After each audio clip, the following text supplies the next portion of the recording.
Баршаңызға сәлем достар, бүгін сіздерге небәрі бір-ақ жұмыртқамен жасалатын өте дәмді жұп-жұмсақ кекстардың рецептісін ұсынамын. Алдымен жұмыртқаға қант салып араластырамыз.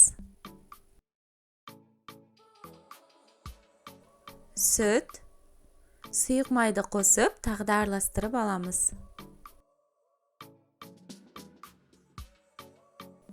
Ұнға қопсытқышты салып, біздің жұмыртқалы массамызға 2 бөлікке бөле отыра қосып араластырып аламыз. Міндетті түрде електен өткізген дұрыс, себебі електен өткен ұн ауа алмасып өте жақсы көтерілетін болады.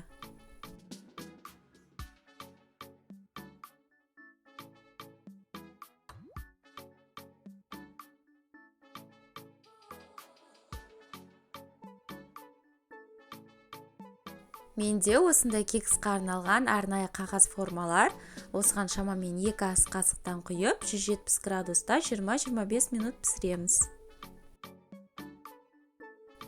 Кекстарымыз пісіп шықты, осылай керемет болып көтеріледі, өте дәмді болып шығады. Міндетті түрде дайындап көріңіздер. Сіздерге видео ұнаса, каналға тіркеліп, лайк басуды ұмытпаңыздар. Сіздермен бірге болған балзия ас болсын.